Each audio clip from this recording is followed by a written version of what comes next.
Properly administered, state parks can provide the best type of recreation for the population without impairing their natural beauty.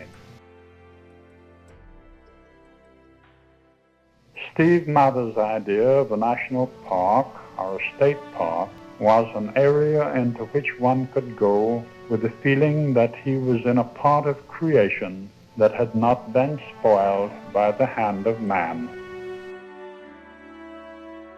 We were developing this vast, unspoiled countryside, but visionaries like T.W. Hardison and Stephen Mather saw the value in keeping these spaces natural and preserving them for future generations.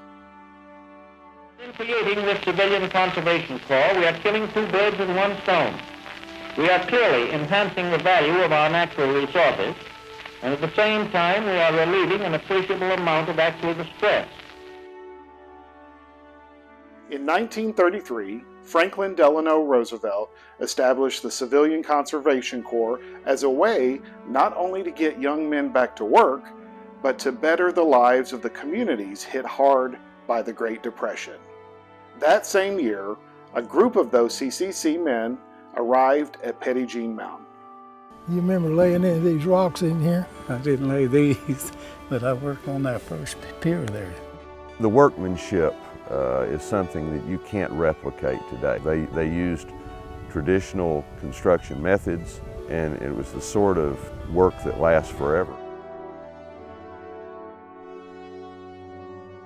The park system grew over the next 4 decades, both in size and in popularity, enriching local communities and drawing in adventurers from across the nation.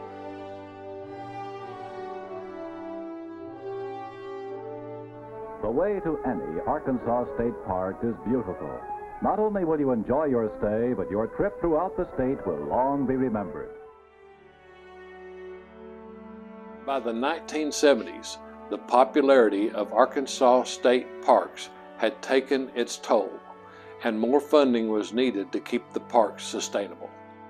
I say we stop in the square, we stop in the square. And I will support the Constitution of the United States. I will support the Constitution of the United States. It was an issue that we had dealt with before, is that everybody loves to build parks and nobody wants to pay to take care of them.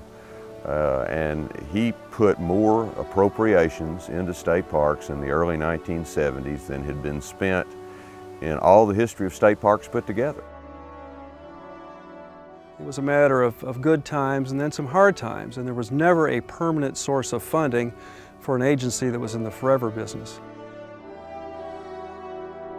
And so that every kid in Arkansas can grow up hunting and fishing, and that the pleasures that most of us grew up in this state taking for granted will be passed on to the kids coming after us. Because of Amendment 75, we don't have to charge entrance fees, and that's a big difference between us and a lot of other state park systems across the nation. A huge investment has been made in Arkansas state parks because of Amendment 75.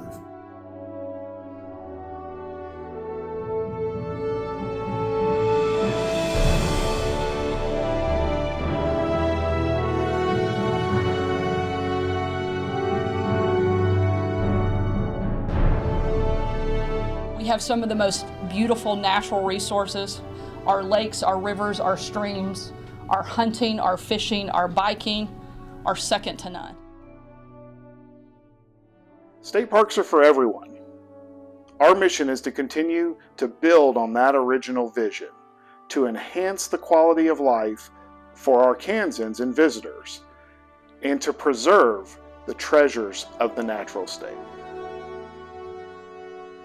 Our job is one of service to people and to nature, to bring them together in a meaningful way, and to show just how important that connection really is, because we are in the forever business.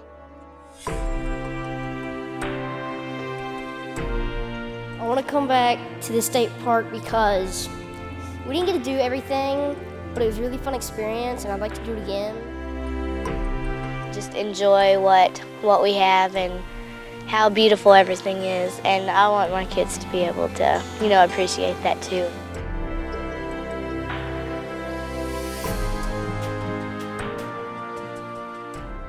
In called me on the telephone and said, "I hope you live to see on your mountain one of the best state parks in the country." So it was that in February 1923, Pettigene State Park came into existence.